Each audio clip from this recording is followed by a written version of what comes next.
We're in this series, Hard Times, on the book of Job. And honestly, this is a tough series for me as a pastor.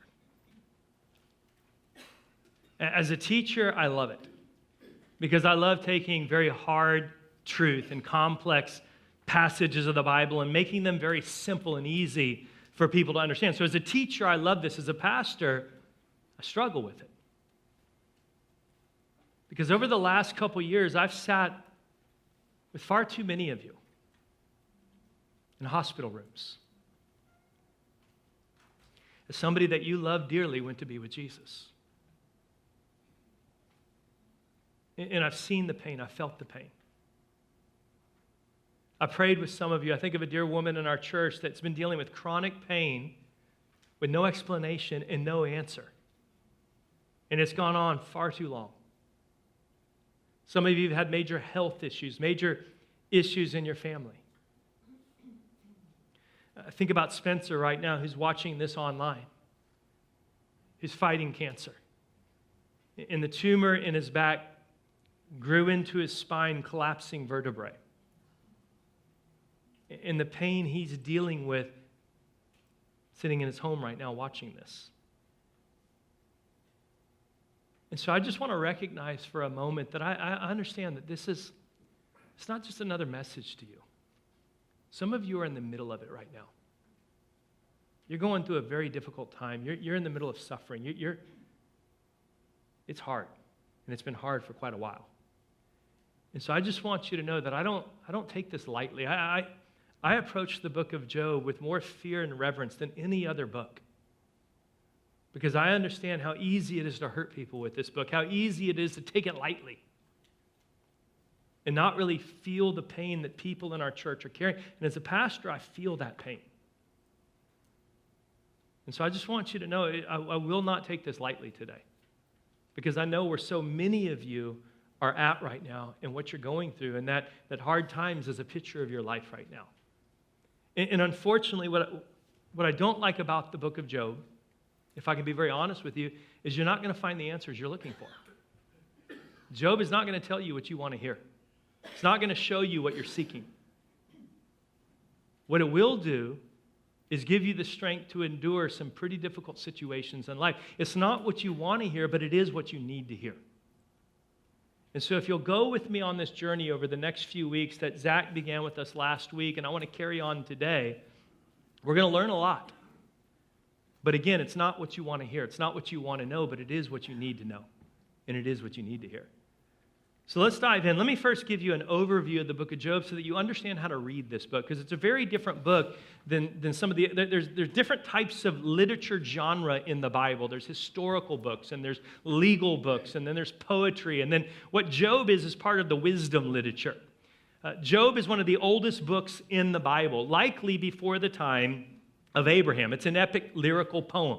It's beautiful in what it is, but you got to understand how to read it. Now, it is a true story with very real historical figures. Ezekiel later on mentions Job with Noah and others, and so we know that Job is a very real person. We don't know who wrote the book of Job. We think it might have been Solomon. It might have been Moses. It could have been Job himself. There's very little details about the history, location of Job, and it's because the point of Job is suffering and hard times. And they don't want you to get mixed up in trying to figure out details and miss the main theme, because what the Job does is it makes you confront the question of why. Why? Why is this happening to me? Why is God allowing me to go through this? What did I do wrong? Where is God? Why does God feel absent and silent? And why does it feel like he's left me all alone? And I'm telling you right now, there is no other book in the Bible or piece of literature, for that matter, in the history of the world that addresses the question of suffering and hard times with more intellectual and philosophical integrity, with more emotional and dramatic realism, and more spiritual depth and wisdom than the book of Job. So chapter 1 and 2, you get the prologue. It's this conversation between God and Satan that sets up the rest of the book. And then chapters 3 through 37, Job has these three main friends and then this younger guy that comes in at the end. And then they come in and try to give counsel. So you have Eliphaz, who argues from experience why Job is going through and that's very dangerous, by the way. And there are a lot of well-meaning Christian people who try to counsel you out of experience and not out of truth. And here's why that's dangerous. Oftentimes we misinterpret what's going on in our life. We think this is why we survived, when it actually had nothing to do with that. God was doing something else. And if you don't root counsel in wisdom and only on an experience, then you may give people some pretty terrible counsel. So be careful that your counsel is not just your personal experience, but it's rooted in God's truth. And then you got Bildad, who argues from tradition, like, hey, this is the way it's always been, this is the way it's always be, just deal with it. Then you got Zophar arguing from legalism. It's like, here's what the legal law of God looks like, and if you violate it, here's what happens. And then finally, Elihu comes along, and Job never responds to him, by the way, which is fascinating. And he gets the closest to what's going on, but doesn't really give the full picture of it. And he argues from the point that God is sovereign. It's the sovereignty of God. And then in chapter 38 and 41, you get this climactic dialogue between Job and God. Job is demanding to see God, and God shows up. And then finally, the epilogue in chapter 42. Next week, we're going to dive deep into the three friends of Job. Job called them miserable comforters. Like, you are miserable. Miserable. How many of you have ever had friends in your life that when they show up, Satan takes the day off? He's like, they got this covered. I don't even need to show up to work today. They'll do a better job than me. That was Job's three friends. Today we're going to continue on where Zach brought us last week, kind of a part 2 from chapter 1. And I titled it, What to Do During Hard Times. What do you do when you're suffering? What do you do in the middle of a hard time? How do you make sense of it? So we're going to start from Job's perspective. Job doesn't know the first 12 verses. He doesn't know about this conversation between God and Satan. He doesn't have the perspective of what's going on or why it's going on. We just pick up his perspective in verse 13. One day, when Job's sons and daughters were feasting and drinking wine at the oldest brother's house, a messenger came to Job and said, the oxen were plowing and the donkeys were grazing nearby, and the Sabeans attacked and made off with them. They put the servants to the sword, and I am the only one who has escaped to tell you. While he was still speaking, another messenger came and said, the fire of God fell from the heavens and burned up the sheep and servants, and I'm the only one who has escaped to tell you. While he was still speaking, another messenger came and said, the Chaldeans formed 3 raiding parties and swept down on your camels and made off with them. They put the servants to the sword, and I'm the only one who's escaped to tell you. While he was still speaking, yet another messenger came and said, your sons and daughters were feasting and drinking wine at the oldest brother's house, when suddenly a mighty wind swept in from the desert and struck the 4 corners of the house. It collapsed on them, and they're dead. And I'm the only one who has escaped to tell you. At this, Job got up and he tore his robe and he shaved his head. And he fell to the ground in worship and said, naked I came from my mother's womb, and naked I will depart. The Lord gave, and the Lord has taken away. May the name of the Lord be praised. And in all of this, Job did not sin by charging God with wrongdoing. Now, one of the reasons I approach this book with so much fear and reverence is because people have taken this book out of context and hurt so many people. Let me give you an example of this verse right here. A couple years ago, I had a guy working on my house. He was in his 80s. He was a Vietnam vet, one of the original Swift boat pilots. And for over 40 years of his life, he's hated God. Hated God. And unfortunately, I couldn't make any difference as much as I tried.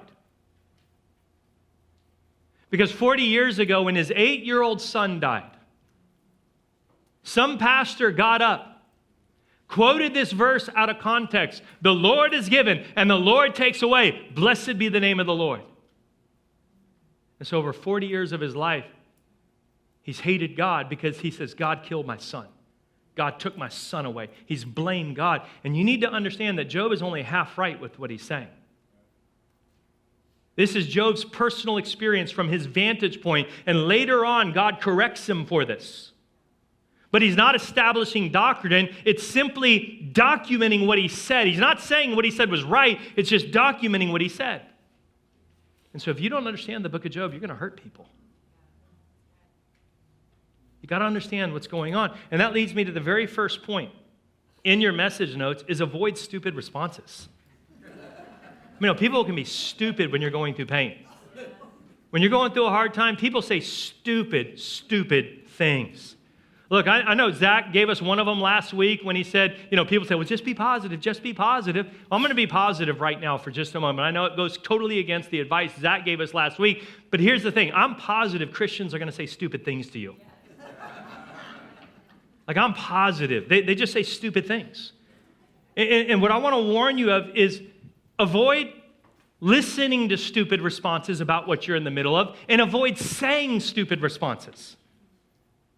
Trying to counsel people through what they're going through if you don't know what you're saying. That was Job's 3 friends. For 7 days, they just sat silently with him, and that was the best thing they did for him. As soon as they opened their mouth, it all went downhill.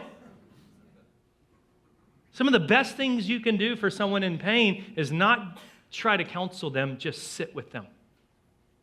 Just be there. Now, when suffering hits, when you go through a hard time, what I've seen in life, there's 2 basic responses people have to hard times and pain. The first is religious people.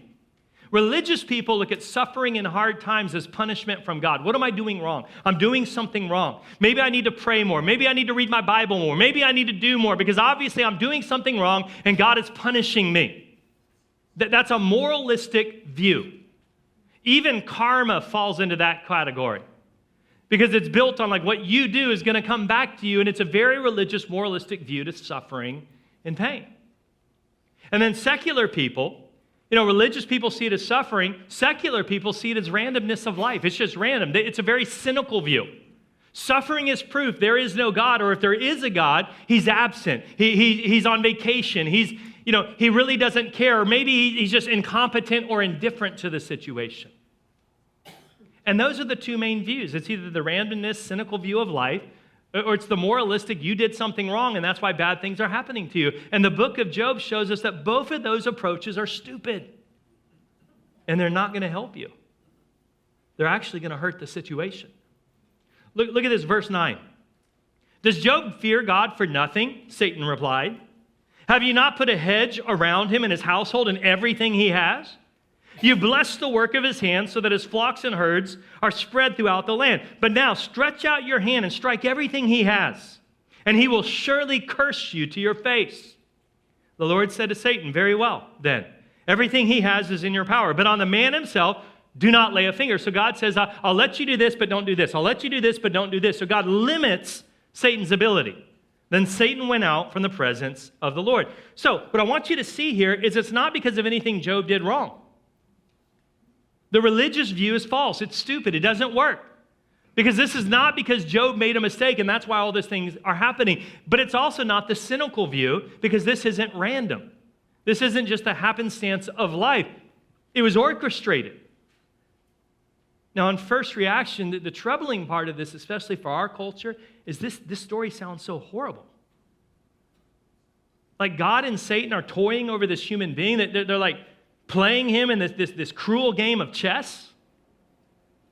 Like, why in the world would God allow this to happen? Because what it feels like at first glance, and again, if you take that view, you're going to miss the beauty of this book and what you could learn out of it. Because it seems like God is contradicting him. It seems like God's taking 2 radically different approaches to the very same situation. We call it the asymmetrical approach to suffering and hard times and pain. Here's what I want you to see. On one side of the coin, this is huge for you to understand. God does not cause the suffering in Job's life. God does not do it. The sickness, the disease, the death does not come from God. Satan does it. It's very clear in the story. This is not God's doing. Here's the fact that we got to understand. When God created the world, he created a world that did not have sickness, that did not have disease, that did not have death, that did not have despair. God did not create any of that. It was us. The forces of darkness were released in the world through our free will, through our free choice. We introduced sin, sickness, disease, and death into the world. It was not God. It was not part of God's creation. God gave us free will, and we exercise that free will away from God. So on one side, it's clear in the story, God does not cause the suffering, the hard time, the pain in Job's life. Yet, on the other side of the coin, God is in absolute control. This is the dilemma that we wrestle with. You see, this is not a situation of God and Satan fighting each other for Job. God's in total control. God is in complete charge of the situation. God permits Satan. You can do this, but you can't do this. You can do this, but you can't do that. And here's the silver lining. Here's the good news, kinda. It's not going to be very comforting news, but it's good news. 1 Corinthians 10:13. God is faithful. He will not allow you to be tempted, to suffer, to go through hard times beyond what you can bear. You're going to have hard times in life. But with God, they will not crush you. Because God will never allow you to go through more than you can handle. But the question that I have, what I wrestle with, is why does God allow it in the first place? Why does God allow me to go through hard times? Why does God allow me to suffer? And here's the point of the story. God only allows Satan to accomplish the very opposite of what Satan is trying to accomplish. God only gives Satan enough rope to hang himself. Remember, God did not create a world where evil existed. God permits it because he gives us free will, but God did not create a world of evil. So God allows Satan to bring enough evil into Job's life in such a way that completely defeats Satan's real intention in his life. What was Satan's goal in the story? He wanted to expose Job as a fraud. Job doesn't really love you. Job doesn't love. What do you mean Job loves you? The only reason Job loves you is because of this, this, and that.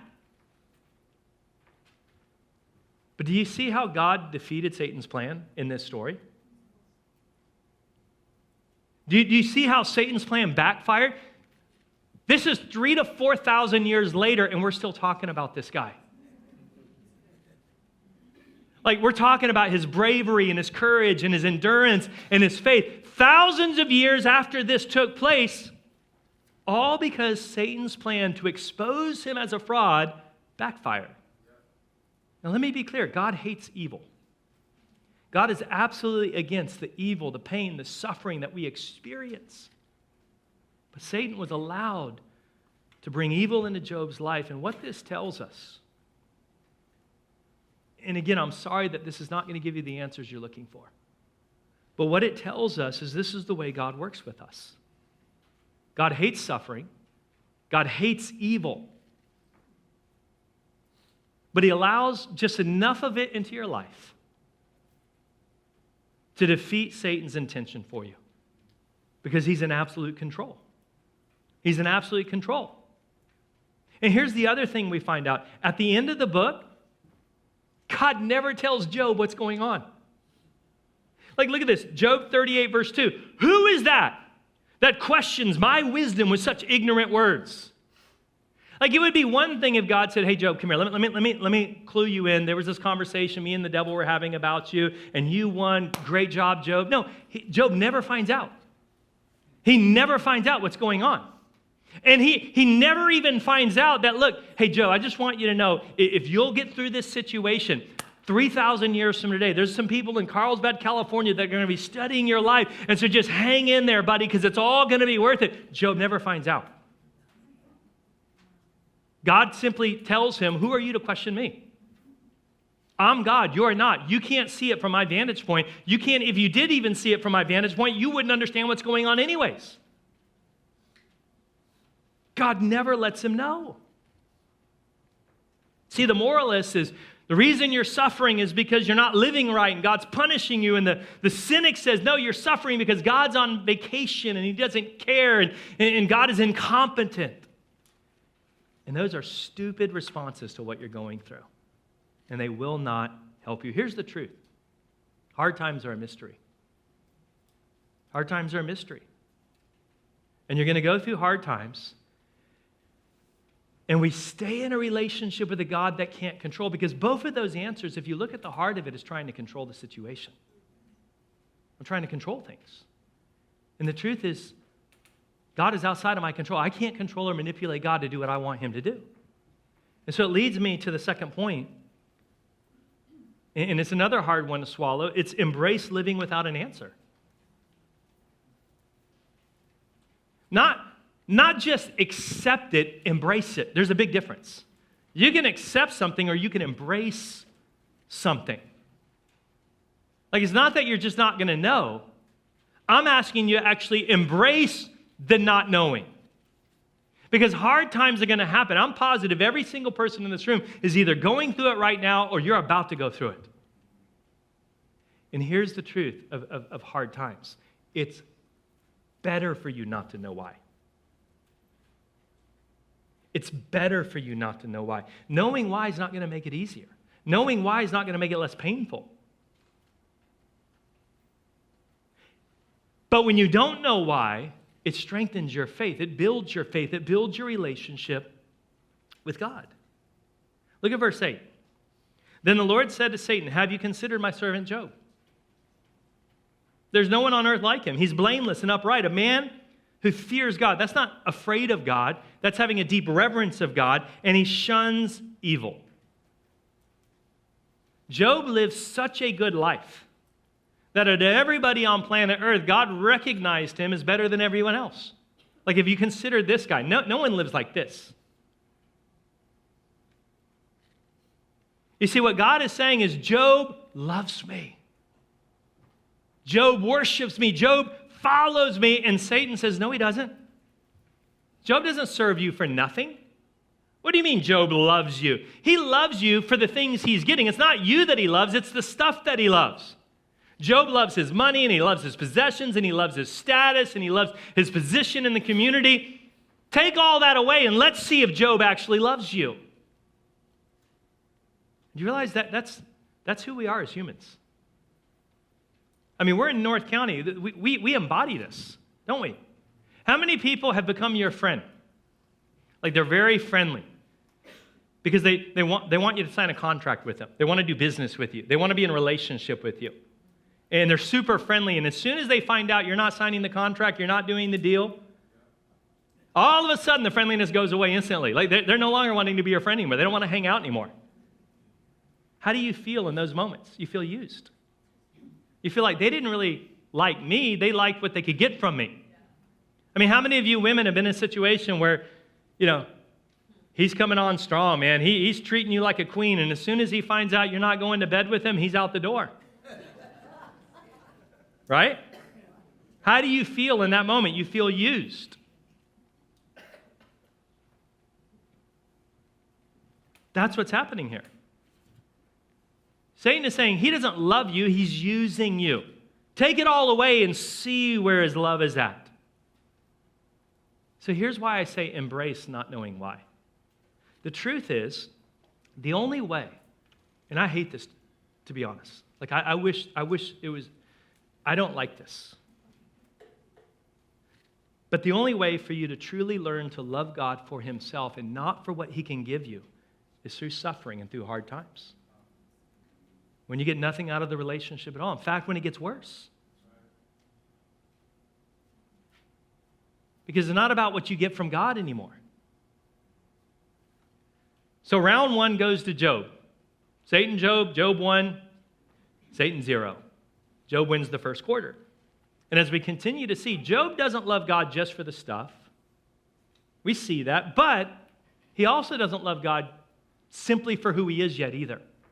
And so the only way for Job to become the man that we read about today is for him to continue to go through a hard time, to continue to suffer, to continue to deal with this with no answers. I mean, think about it. How many times have you heard someone say, if God would just show me why I'm going through this, it would be easier. If I just knew the purpose to whatever this is, Don't you realize if God showed you what it would be, you wouldn't be doing it for God alone, you'd be doing it for the result. You would endure, yes, but you would be enduring for what you get out of it. You wouldn't be enduring simply for who God is. The only way we can really learn to serve God for who He is and not for what we get is when we get nothing out of it. When in fact, it actually gets worse because of God. It gets harder because of God being in your life.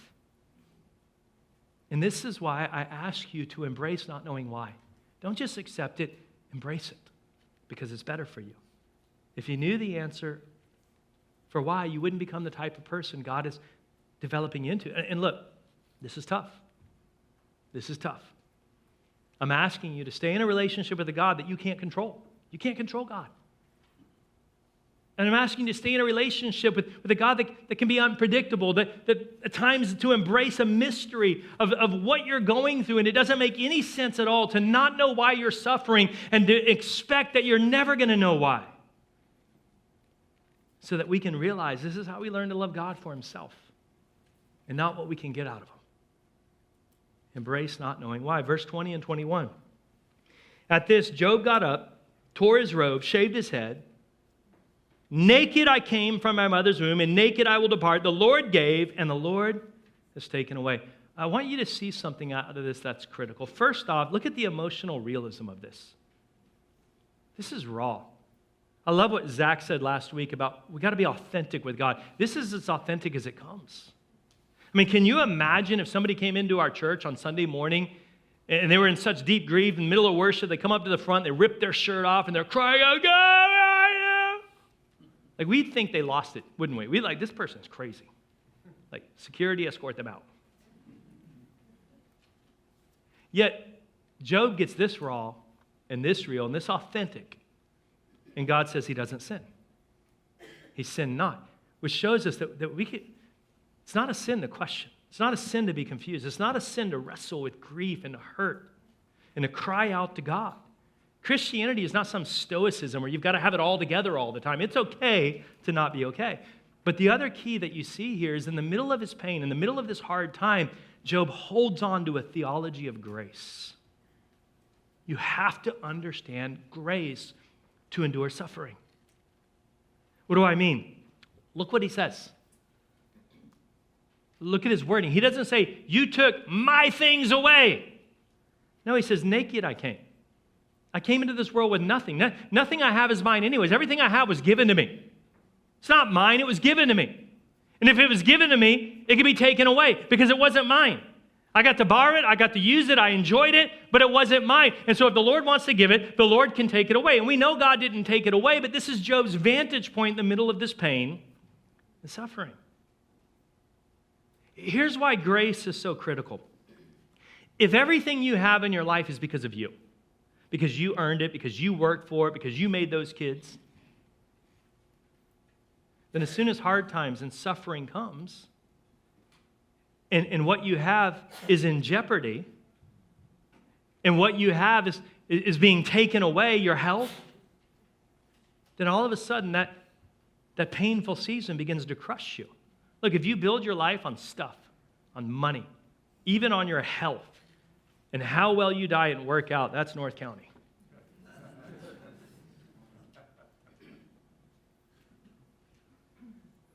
Then when a hard time comes, it crushes you.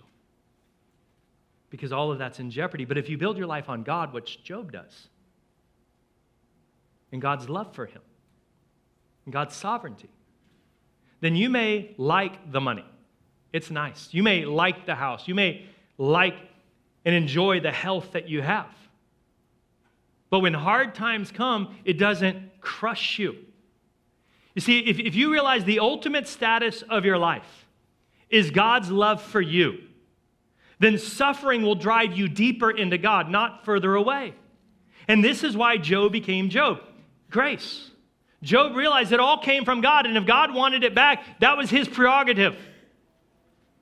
He was going to hold on to God with it through all the pain, all the suffering, all the questioning, all the crying out. He was going to hold on to God. Satan comes to God and said, Job doesn't really love you. He's just using you. Do you realize that's not the first time Satan does that? That's not the first time in the Bible Satan does that. Centuries before Job, Satan goes to Adam and Eve, and he says the exact same thing. God doesn't love you. God's just using you. Adam says that we can eat any tree in the garden, we just can't eat the tree of the knowledge of good and evil. And what does Satan do? Satan says, why would God keep that? See, God doesn't love you. God's controlling you. God's using you. God doesn't really love you. He says the same thing. I want you to think about it. When Satan said bad things about us to God, even though some of it was true, in Job's situation, God did not accept it.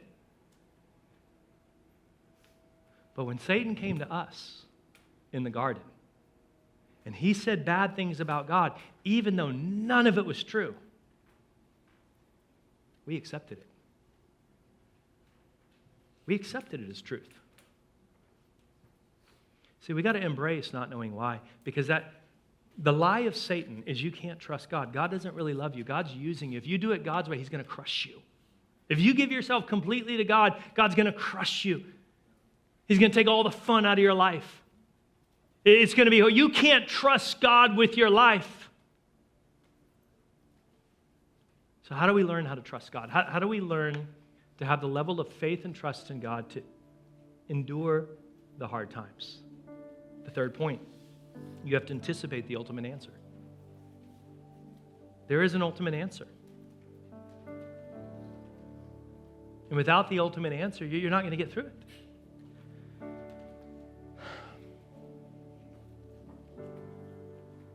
I don't know if you're like me. But when I go through hard times, why is it every time I go into a hard time, anytime I have to suffer, go through anything, why do I always immediately, my first reaction is to think the worst about God? Why is God allowing me to go through this? Why is God doing this to me? Why is God letting this happen? Why me? Why do we do that? Why is our first reaction to think the worst about God anytime we go through a hard time? If I could be honest with you, I'm very vulnerable for a moment. For me, the reason I do that, the reason why my first reaction is to think about the worst about God, it's because I really don't believe deep down God loves me. And you're like, what do you mean, Pastor? You talk about God loving us every week. Yeah, I know it up here. Like, I know in my head, for God so loved the world that he gave his one and only son. Like, I know that in my head. I don't really know all of the time. There's moments that I feel it. There's moments that I sense it. But I really don't know all of the time that God loves me. That the creator of the universe absolutely adores me deep down right here. And without trusting his love for me, it's hard. Because here's what I do. I put God's opinion about my life second. And I put everyone else's opinion first. And that's why suffering is so hard. That's why hard times are so hard. Because we're worried. When at the end of the day, if his opinion was ultimate in my life, and I was absolutely convinced how much he loved me, I would handle the things of this life so different. So the reason hard times crush me is because I believe the lie of Satan. I believe, well, God doesn't really love you. You can't trust God. So the biggest proof that we need is the ultimate answer. The ultimate answer is proof that God loves us. What do I mean? Centuries later, Satan goes to God and he gets permission to make another innocent man suffer.